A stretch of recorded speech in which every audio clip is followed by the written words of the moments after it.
Now, what if I was to tell you 1 out of 10 women have been sexually assaulted?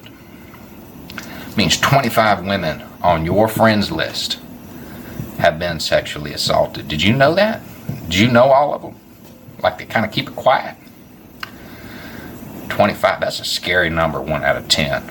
Scary. It's even scarier because the real number is 1 out of 5. So double whatever number you came up with, and that's the real number. It's 50.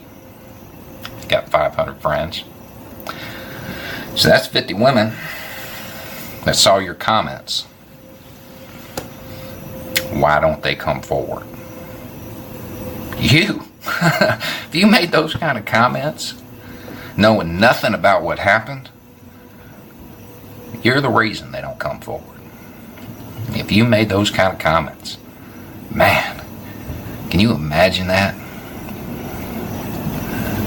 Seeing your friend, somebody you considered a friend, man, probably altered those relationships forever.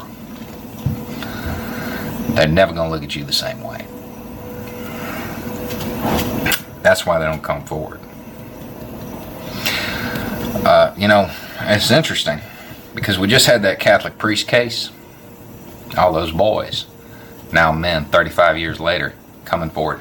Nobody asked them why they took so long to come forward. Well, it's because men aren't emotional, right? They aren't as prone to making stuff up. Aren't emotional. You believe that, you obviously didn't watch a Kavanaugh hearing. I've never seen a man go from crying to screaming to crying that fast in my entire life. Man, he's an emotional wreck. Probably not fit to be a judge. You need to have a level head to do that. And by emotion, I mean really. I've never even seen my wife behave like that. She'd been pregnant a lot. Hormones going crazy. She never did anything like that. But, why didn't they come forward? Or why did they come forward now? Like they're just out to ruin this man's career. It's interesting. If you were sexually assaulted, I imagine you'd want to know a little bit about it. Probably learn a bit about it, read about it. First thing you're going to find out, sexual assault is not normally about sex. It's about power and control. Man. So if you see somebody that took that power and control away from you, stripped it from you, and realize they're about to be able to exercise power and control over 150 million other women via the Supreme Court, man, that seems like a powerful motivator to come forward, doesn't it? And then once the first one came forward, just like in that Catholic priest case, another one came forward. Then another one. Because they're not out there alone, facing your comments. Facing those comments. It's crazy. It is crazy.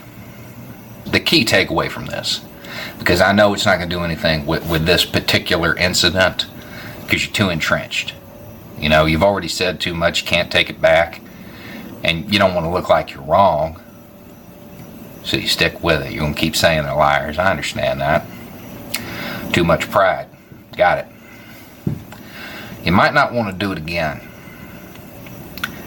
because you're altering real life relationships over bumper sticker politics by proclaiming you know what happened when you don't, and by being the very reason they don't come forward.